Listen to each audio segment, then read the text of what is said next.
All right, y'all, some gun control measures have passed the House of Representatives. So let me give you the breakdown on this.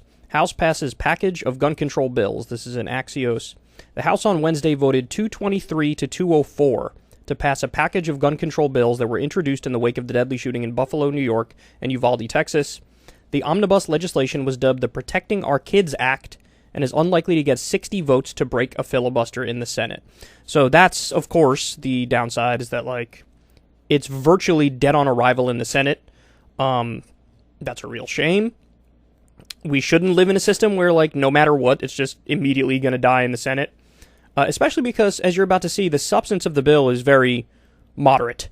The bills would raise the legal purchasing age for semi-automatic rifles from 18 to 21 and ban the import, sale, manufacture, transfer, or possession of large-capacity magazines, among other provisions. It would also establish requirements to regulate the storage of firearms on residential premises and create criminal penalties for violations.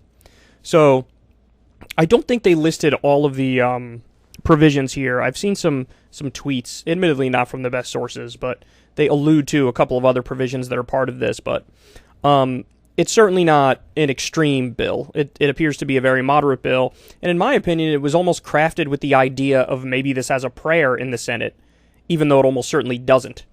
They say, with the White House action all but certain to fail in the Senate, a bipartisan group of senators is instead focused on crafting a gun control deal that can pass the chamber, even if it means compromising.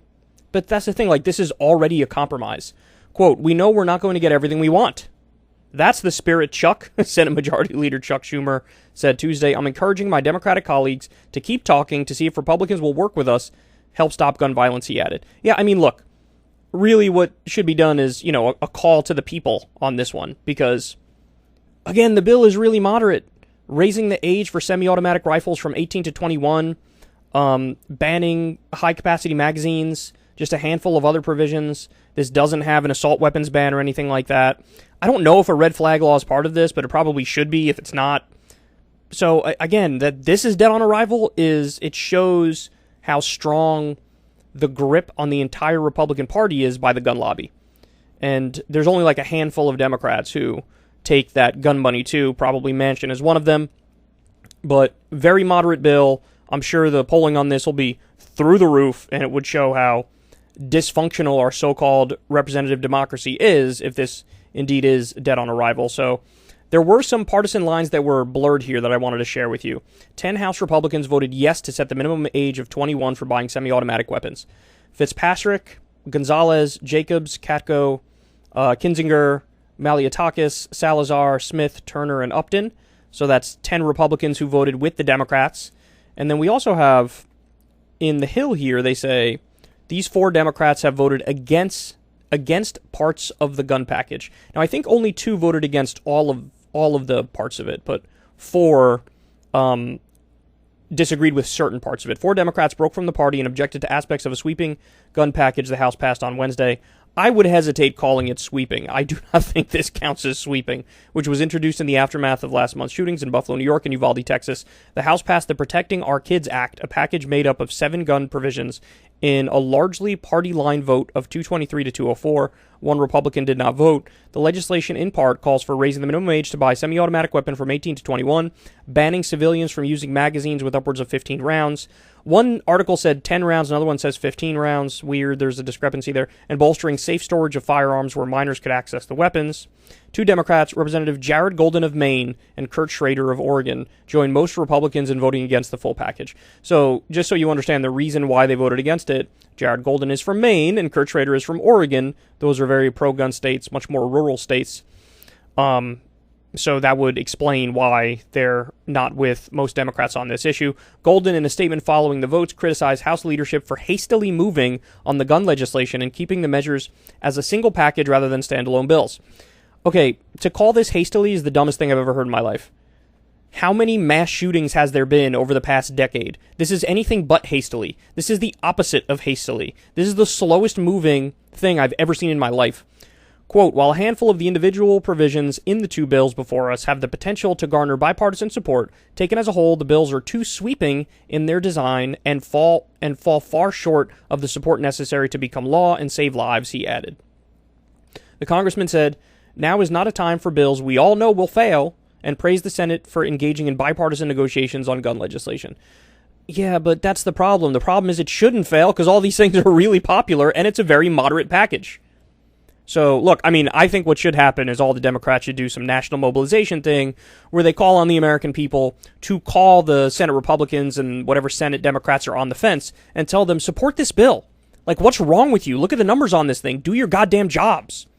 In addition to voting on the entire package, House lawmakers also weighed in on each of the 7 provisions separately. Only the full package, however, will be sent to the Senate for consideration. Minority Leader Steny Hoyer told his colleagues in a letter last week that the chamber would vote on each provision separately in order to place Republicans on record on each of these issues relating to gun safety. You know, I don't think that's a bad idea because it'll stop them from virtue signaling about how, oh, I support this one provision, but not the entire package. It's like, okay, well, let's see exactly which provisions you support. You're going to vote on each one on their own. All 7 provisions passed the House. Golden, who opposed a pair of background check bills last year, voted against 5 of the measures. Yeah, like that's... Don't tell me that, like, well, I would vote for it in a different context if you voted against background check bills last year. The measure he objected to calls for raising the minimum age to purchase a semi-automatic weapon from 18 to 21, bolstering storage of guns in homes where minors could access the weapons, and requiring that untraceable guns and firearms without serial numbers, known as ghost guns, undergo background checks and receive serial numbers. So this is for, like, 3D printed guns, by the way, which I think this is a good idea. He also voted against measures banning high-capacity magazines for civilians and imposing new federal crime offenses for gun trafficking and straw purchases of firearms. So he's against a lot of the meat of this bill, man. When someone who is not able to pass a background check purchases a weapon through a proxy. The Maine Democrats supported provisions to ban civilian use of bump stocks. Even Trump, I think, signed an executive order on that when he was president. And to require that the Attorney General submit a report to congressional committees that include information on people who were unable to buy a firearm because they were deemed ineligible by a background check. Schrader, in addition to voting against the full package, also objected to the provisions that seek to raise the minimum age to purchase a semi-automatic weapon and ban civilians from using high-capacity magazines. He did not vote on the measure to bolster safe storage of firearms in home where minors may access the weapons. Okay. So there you go. Oh, God, we got Henry Cuellar here. Representative Henry Cuellar and Ron Kind joined Golden and Schrader in opposing the provision to ban civilian use of high-capacity magazines. Kind also objected to the measure bolstering safe storage of guns in homes where a minor can access firearms. So Cuellar doing Cuellar things. Yeah, look, again, this package is really moderate, and every provision is very popular. So the fact that it could be DOA in the Senate is a huge problem. And I hope the Democrats, they won't do it, but I really hope that they really get out there and say, hey, call your senator, apply pressure to them, tell them that this bill is really popular, I support the bill, and they better do the goddamn right thing. But what is much more likely to happen, this ends up dying effectively, and then there will be an even more watered-down bill that comes out of a negotiation in the Senate, and then the House will effectively fold and vote for that legislation. We'll have to wait and see, but as I told you guys before, what I think is likely to happen is either absolutely nothing, or you get like a red flag law that has a million loopholes in it that you could drive a Mack truck through, and then that ends up getting passed into law. And then these guys do a victory lap as if they changed anything when they changed pretty much nothing. Because again, the details matter. The devil's always in the details.